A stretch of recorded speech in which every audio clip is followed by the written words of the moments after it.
Hello students. देखिए, कल जो हमने डिस्कस किया था, जो मैंने आपको बातें बताई थी, उसमें पाषाण युग के बारे में मैं आपको बता रहा था। और मैंने आपको बताया था कि पाषाण युग की 3 अवस्थाएं ये बनाई गई हैं इतिहास में। एक तो पुरा पाषाण काल, मध्य पाषाण काल और नव पाषाण काल।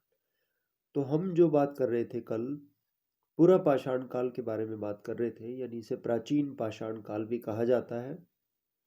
और इसमें मैंने आपको कुछ बेसिक सी बातें बताई थी कि एक तो तिथि के बारे में, और उस समय के मनुष्य के जीवन के बारे में, उसका निवास स्थान क्या होता था या नहीं होता था, सामाजिक संगठन के बारे में बताया था आपको, और कुछ जनरल सी बातें मैंने आपको बताई थी।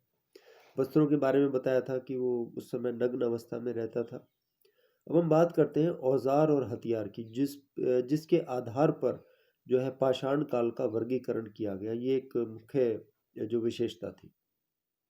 तो देखिए,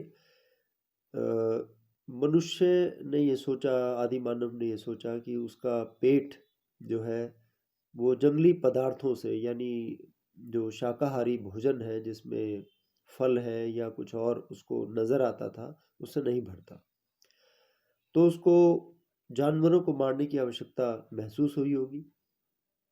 और दूसरी बात ये कि जंगली जानवरों के द्वारा वो शिकार भी हो जाया करता था। आप केवल ये ना सोचें कि मनुष्य को जानवर मारना है, जानवर भी मनुष्य को मार दिया करता था, अब भी मार देता है। तो उससे बचना भी है और उसका उपभोग भी करना है। तो इसके लिए उसको औजार बनाने की आवश्यकता महसूस हुई। अब जब उसने देखा आसपास कोई चीज़ पड़ी है, जैसे लकड़ी का लट्ठा, मतलब पेड़ का जो एक शाखा है, उससे वो छोटे मोटे जानवर तो मार सकता था, जैसे खरगोश है, हिरन है, सुअर है, इनका तो शिकार कर सकता था। लेकिन बड़े बड़े पशुओं का शिकार करना और बड़े बड़े पशुओं से अपनी जान बचाने के लिए उसे हथियारों और औजारों की सख्त आवश्यकता थी। तो इसलिए उसने औजार बनाने आरंभ कर दिए। शुरू के जो औजार थे वो बड़े ही भद्दे और बेढंगे प्राप्त हुए। हमें जो मिलते हैं अर्लियर हैबिटेशंस थे, वो बहुत ही सिंपल जो है टूल्स मिलते हैं। लेकिन बाद के जो हमें हथियार मिलते हैं वो अपेक्षाकृत जो है नुकीलेदार है, या उनको घिस घिस कर जो है नोकदार बनाया गया है। अब ये जो हथियार हैं या औजार हैं, इनको मतलब किस प्रकार के बनाए उसने, जैसे भाले थे, बर्छे या मूसल, कुठार, छुरे, फलक, भेदनी जो होती है, और गंडासे, ये जो उस समय के प्रमुख हथियार हुआ करते थे। निम्न पाषाण काल में जो मनुष्य ने अपना हथियार बनाया था, पहला हथियार, वो उसका आकार जो है बादाम जैसा था। जैसे बादाम होता है ना, इस तरह का उसका आकार था। तो देखिए, इन औजारों को, हथियारों को फिर घिसा जाने लगा ताकि वो और सुंदर नज़र आए, और उन पर फिर पॉलिश भी की जाती थी, वो बाद की बातें हैं। तो देखिए, इस तरह के औजार होते थे। बाकी हड्डियों के औजार भी मिले हैं। हड्डियों को जो मतलब जैसे सींग होते हैं, सींग जो होते हैं ना, बैल के सींग, वो भी हथियार के रूप में उसका प्रयोग किया जाता था। काफ़ी ठोस होते हैं। तो इन हथियारों की सहायता से मनुष्य पशुओं का शिकार करता था और हिंसक जानवरों से अपनी रक्षा किया करता था। अगर हम उस समय के आर्थिक विकास की बात करें तो हमें कोई जानकारी प्राप्त नहीं होती, और अभी तक उसने भूमि पर और जंगलों पर अपना अधिकार नहीं किया था, और उसे कृषि और पशुपालन का भी ज्ञान नहीं था। अभी पशुओं को वो केवल अपने दुश्मन के रूप में देखता था या अपने भोजन के रूप में देखता था, और उसको कोई ज्ञान नहीं था पशुपालन का। केवल उसका जो काम था वो मांस का और फल का संग्रह करना था। अच्छा, इसके बाद हम बात करते हैं कला के विकास की। अब लगता तो ऐसा है कि जैसे उस समय का मनुष्य जो है कला से बिल्कुल भी अवगत नहीं होगा, लेकिन हम देखते हैं कि मनुष्य उस समय कला में रुचि लेने लगा था। अगर हम मध्य प्रदेश जाते हैं तो मध्य प्रदेश से लगभग कुछ 60-70 किलोमीटर दूर भोपाल से लगभग 60-70 किलोमीटर दूर एक जगह है जिसका नाम है भीमबेटका या भीमबेटका भी कहा जाता है। वहाँ से हमें वहाँ पे पुरानी गुफाएं प्राप्त हुई हैं। उन गुफाओं की दीवारों पर और उन गुफाओं की छतों पर हमें कई आकृतियां बनी हुई मिली हैं। तो ये जो है संभवतः मनुष्य की पहली चित्रकारी थी। पहली बार उसने कुछ ना कुछ बनाया, चाहे वो गुफा पर बनाया, चाहे वो गुफा की दीवार या गुफा के छत पर बनाया, लेकिन हमें उस समय के ये प्रमाण मिलते हैं। और क्या बनाया ये इंटरेस्टिंग है जानना। देखिए उस समय और कोई गतिविधि नहीं थी, कोई आर्थिक गतिविधि नहीं, कोई और अन्य सामाजिक गतिविधि नहीं। उस समय जो गतिविधि थी वो मुख्यतः जंगली जानवरों के शिकार की थी।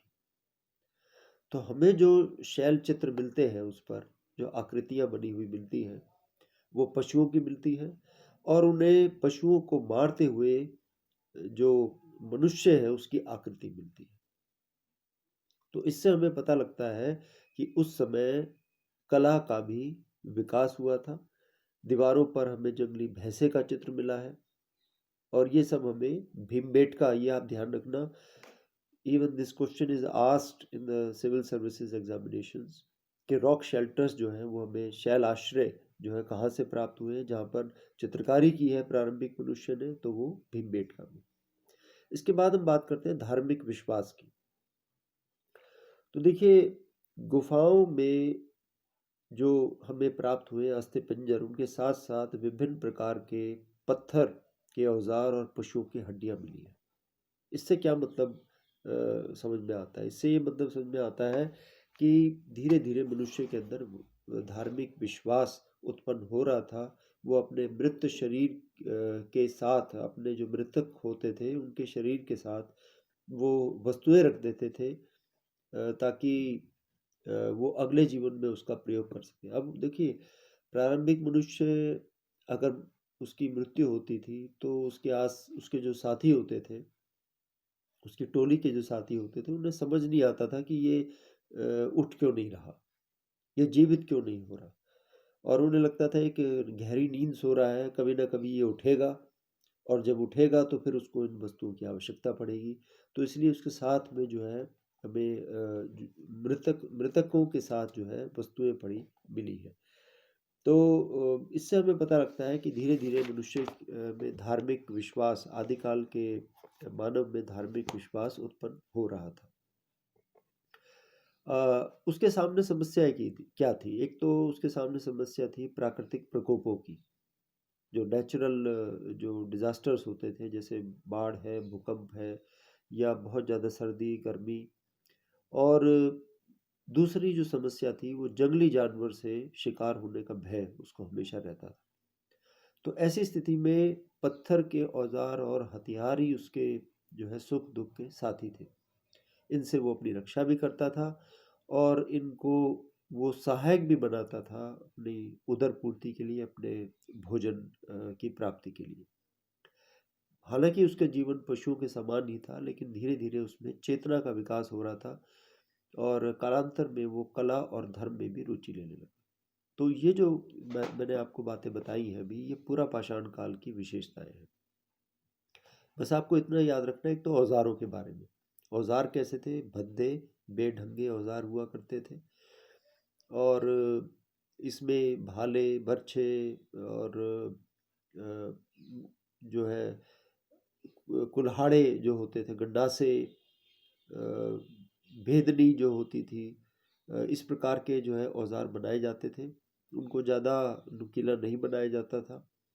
मैंने आपको बताया कि जो पहला जो है औजार मिला है वो उसका आकार बादाम जैसा है। तो बादाम अब कितना आगे से नुकीला होता है आप समझते हो। और आपको ये ध्यान रखना है कि मनुष्य खानाबदोश जीवन व्यतीत करता था। वो एक स्थान से दूसरे स्थान पर खाने की तलाश में घूमता था। उसका कोई निश्चित स्थान नहीं था। हाँ, कभी कभी वो गुफाओं में रुक जाया करता था, वहाँ पे शरण ले लिया करता था सर्दी गर्मी धूप से बचने के लिए, और जंगली जानवरों से अपनी रक्षा करने के लिए। आग का प्रयोग भी वो जानता था, लेकिन अभी व्यापक प्रयोग नहीं हो पाया था आग का। और मनुष्य अभी अर्धविकसित अवस्था में था, अभी उसका पूरी तरह से विकास नहीं हुआ था। तो ये बातें हैं पूरा पाषाण काल की। अब हम आते हैं अगला जो काल जिसके हम बारे में बात करेंगे, और वो है मध्य पाषाण काल। इसका काफ़ी महत्व है और काफ़ी हद तक मनुष्य ने प्रकृति पर विजय प्राप्त कर ली थी इस काल में। हालांकि चुनौतियां उसके सामने अभी भी थी, जिसका निवारण किए बिना मानव का जीवन सफल नहीं हो सकता था। मध्य पाषाण काल जो है उसका जो समय है वो लगभग 10,000 ईसा पूर्व से 4,000 ईसा पूर्व तक माना जाता है। रफली अगर हम देखें तो पूरा पाषाण काल, इससे पहले का जो काल था वो लगभग 2 लाख ईसा पूर्व से लेकर 10,000 ईसा पूर्व तक माना जाता है। उसकी 3 स्टेजेस हैं। उन स्टेजेस में मनुष्य के जीवन में परिवर्तन आया। लेकिन अब जो हम बात कर रहे हैं वो मध्य पाषाण काल के बारे में कर रहे हैं, जिसका काल 10,000 ईसा पूर्व से लेके और लगभग 4,000 ईसा पूर्व तक माना जाता है। कुछ इतिहासकार कहते हैं कि तो 34,000 ईसा पूर्व से लेकर 9,000 ईसा पूर्व तक था। इसमें कोई आप निश्चित रूप से इसमें कुछ नहीं कह सकते। लेकिन इस समय मनुष्य का जो विकास था, विकास का जो क्षेत्र था वो यूरोप और एशिया तक हो गया था। मतलब धीरे धीरे, जैसे बताया जाता है कि अफ्रीका में मनुष्य की उत्पत्ति हुई थी, तो अफ्रीका से वो एशिया में, यूरोप के विभिन्न देशों में वो पहुंच गया था। इस काल में भी मनुष्य का जीवन मोर और लेस, मतलब कम और ज़्यादा पूरा पाषाण काल जैसा ही था। वही उसने अपने ये है कि एक तो शरीर को ढकने के लिए पशुओं की खाल को वस्त्रों के रूप में प्रयोग करना शुरू कर दिया था। वो पहले भी करता था। मतलब अगर हम देखें कि जो अपर पैलियोलिथिक एज है उसमें मनुष्य जो है पशुओं की खाल को ढकता था, वृक्षों की छाल से अपने शरीर को ढकता था। अब जो बेसिक डिफरेंस है मध्य पाषाण काल और पूरा पाषाण काल में है वो है औजारों को लेकर। इसको इंग्लिश में बोलते हैं mesolithic age. Meso means middle, lith means पत्थर, और उस समय जो पत्थर इस्तेमाल होता था उसको बोलते थे माइक्रोलिथ। ये एज मीजोलिथिक है यानी मध्यकालीन। इसमें भी मनुष्य हंटर गैदरर है यानी आखेटक संग्राहक है। लेकिन जो औजार बनाता था वो पत्थर के छोटे छोटे आकार के औजार बनाया करता था। इनको कहा जाता था microlith. Micro means very small, छोटा, लिथ यानी कि पत्थर, यानी कि बिल्कुल छोटे छोटे सूक्ष्म पाषाण जिसे बोलते हैं हिंदी में। सूक्ष्म यानी बहुत छोटा, पाषाण यानी पत्थर। बहुत छोटे छोटे पत्थर के औजार उस समय बनाए जाते थे। और इस प्रकार के औजार हमें यूरोप से भी प्राप्त हुए हैं। श्रीलंका से, हैदराबाद, मैसूर, गुजरात, काठियावाड़, मध्य भारत के जो विभिन्न क्षेत्र हैं, महाराष्ट्र से भी, छोटा नागपुर, राजस्थान। पूरा पाषाण काल के जो केंद्र हैं वो हमें मध्य प्रदेश से प्राप्त हुए हैं, हमें राजस्थान में नागौर से प्राप्त हुए हैं, हमें इलाहाबाद की बेलन घाटी जो है वहाँ से भी हमें सबूत प्राप्त हुए हैं। इवन कश्मीर से भी हमें पूरा पाषाण काल के सबूत प्राप्त हुए। और ये जो औजार थे ये पूरा पाषाण काल के औजारों की अपेक्षाकृत तेज धार वाले थे और त्रिभुजाकार और चतुर्भुजाकार भी थे। और आप ये देखिए कि इस काल में मनुष्य ने नदियों और झरनों के पास, पर्वतों की गुफाओं, झोपड़ियों में धीरे धीरे हैबिटेशन शुरू कर दिया था। रहना मतलब उसने शुरू कर दिया था। जलवायु शुष्क और आर्द्र हो गई थी, जिसका प्रभाव मनुष्य पर भी पड़ा, उसके शरीर पर, पशु पक्षियों पर भी पड़ा, वनस्पतियों पर भी पड़ा।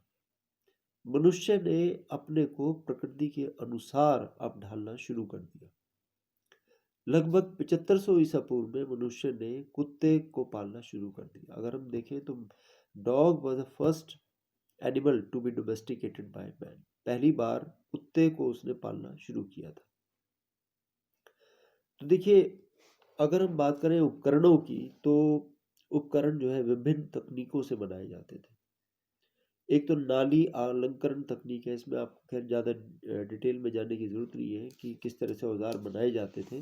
बस आपको औज़ारों का नाम याद रखना है कि इस काल में भी जो औज़ार थे वो एकधार, फलक, बेधनी यानी पॉइंट जो होते थे, और ये त्रिभुज भी होते थे और ल्यूनेट भी होते थे, यानी अर्धचंद्राकार फलक भी बनाए जाते थे।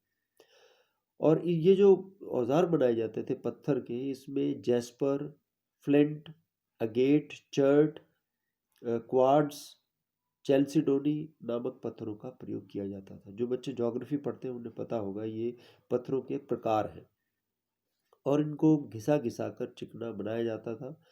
और इस प्रकार के औजार हमें उत्तर प्रदेश से और राजस्थान से, सोन घाटी से हमें काफ़ी मात्रा में औजार प्राप्त हुए हैं। और मनुष्य का जो जीवन था वो वैसा ही था, एक भोजन संग्रह के रूप में। वही शिकार किया करता था, वही मांसाहारी शाकाहारी दोनों भी था। और निवास स्थान की अगर हम बात करें तो वही शैलाश्रम में, नदी घाटियों में उसने रहना शुरू कर दिया था। झोपड़ियाँ भी उसने थोड़ी थोड़ी बनानी शुरू कर दी थी, कुछ हमें प्रूफ मिलते हैं। भोजन उसका वैसा ही था।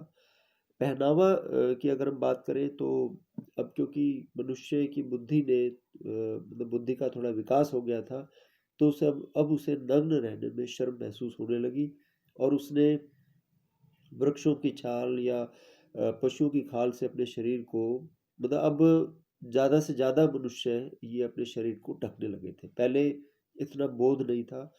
पहले आप ये कह लो कि मजबूरीवश, यानी ठंड से बचने के लिए अपने शरीर को ढकते थे, लेकिन अब उनके अंदर एक नग्न अवस्था में रहने से शर्म उनको महसूस होने लगी। अब उनके अंदर चेतना आ गई, और उन्होंने कुछ आभूषण भी धारण करने शुरू कर दिए। जैसे हमें महादाह से कुछ आभूषण, हड्डी के आभूषण प्राप्त हुए हैं।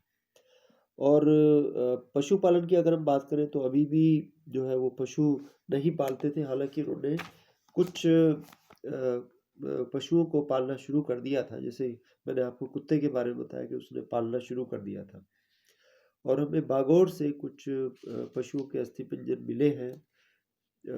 बाकी पुरातत्ववेत्ता जो है वो इन चीज़ों को गलत मानते हैं। वो कहते हैं ये सब नव पाषाण काल के हैं। तो ये जो है मध्य पाषाण काल के बारे में हम जो है उनके औजारों के बारे में पढ़ा, निवास स्थान के बारे में पढ़ा। अब जो हम सामाजिक संगठन की बात करते हैं तो अब पहले की अपेक्षाकृत मनुष्य संगठित होने लगा। अब उसको जो है हमें बहुत से रेखा चित्रों में उसके रहन सहन के बारे में, उसके मृत्यु संस्कारों के बारे में, धार्मिक विश्वासों के बारे में पता चलता है। रॉक शेल्टर्स जो हमें मिले हैं भोपाल की पहाड़ियों में जो स्थित हैं, उससे भी हमें बहुत सी जानकारी मिलती है। न केवल वो पूरा पाषाण काल के बल्कि मध्य पाषाण काल के भी इस तरह के हमें प्रूफ मिलते हैं। तो जैसे चित्र जो बनाए हुए हैं, जंगली सूअर भाग रहा है, उसके पीछे मनुष्य जो है शिकार करने के लिए भाग रहा है, तो उसका जो है चित्र गुफाओं में देखने को मिलता है। जंगली भैंसे का एक जो चित्र है जिसमें जंगली भैंसों पर एक व्यक्ति को जो है बाणों का हमला करते हुए दिखाया गया। तो इस प्रकार से हमें आदमगढ़ से, प्रतापगढ़ से, मिर्ज़ापुर के से बहुत सारे प्रूफ जो है मध्य पाषाण काल के बारे में मिलते हैं। बाकी हम अगली क्लास में पढ़ेंगे। Thank you.